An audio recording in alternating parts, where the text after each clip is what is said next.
So we're presented with the situation where there's a force F being forced onto an object with a mass of m onto a wall that is perpendicular to the ground. And the question asks, what value of F would keep the object in place on the wall? So basically, what value of this would keep this on the wall? Because obviously there's gravity that's going to be trying to push it down. And it says any of these 5 options will do it. So let's first create a free body diagram. Our free body diagram starts with a point, and we have a force that goes this way. Now, we also know that there is going to be an opposite force applying on it that goes this way that is equal to it, a force normal, because the object isn't falling through the wall and it's not going off of the wall.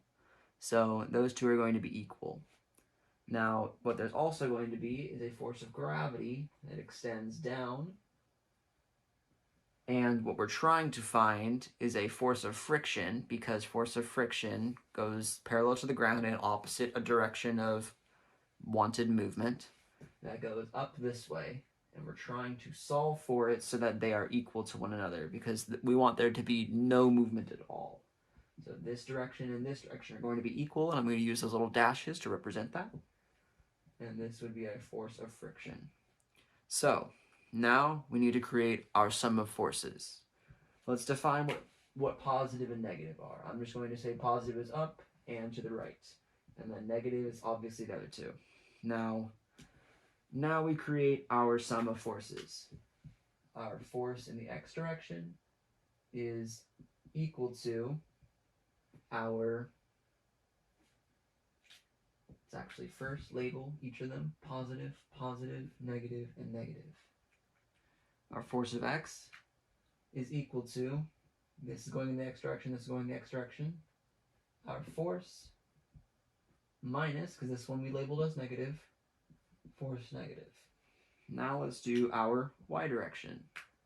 Our y, force in the y, is equal to, this is our positive one, so force of friction, this is our negative one, minus force of gravity.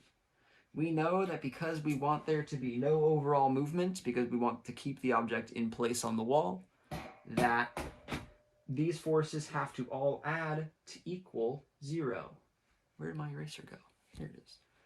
They all have to add to equal 0. So I'm going to erase those f of x's and f of y's and replace them with the number 0. Now with a little bit of rearrangement, we can say that f is equal to f of n, and we can say that f of f is equal to f of g. I wrote that in the wrong color.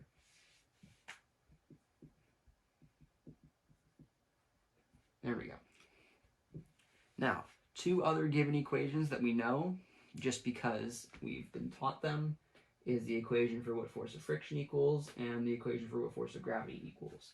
Why those are necessary is because we don't see any F in any of these equations. We need to simplify them all down to be in terms of mass, gravity, and mu. And it says our coefficient of friction is equal to mu, so let's keep that in mind when we write the friction equation. So our friction equation would be force of friction is equal to mu force normal, just because that's a given about the force of friction equation. Our next one would be force of gravity, which is equal to mass times gravity. Obviously, it would be equal to mass times acceleration, but gravity is equal to acceleration in this case. So now we can try to solve for F. So let's start with this equation here, F and F of n. So force is equal to F of n, just because it has our given thing that we want to solve for in here. Now what we need is we need an equation that has this F of n present. The only one that has that is this one here. So let's pull it out. We have F of f is equal to mu F of n. We also know that from here our force of gravity is equal to our force of friction, so we can also say that force of gravity is equal to that. Our force of gravity we know is equal to mass times gravity. So mass gravity is equal to force U, Fn. We know that our F of n is equal to our F because it's right here. So we can erase that n and we can say that it's equal to that. Now, what we want to know is our value of F. So we solve for F. F is equal to mass gravity divided by mu. Now, our answer would be C.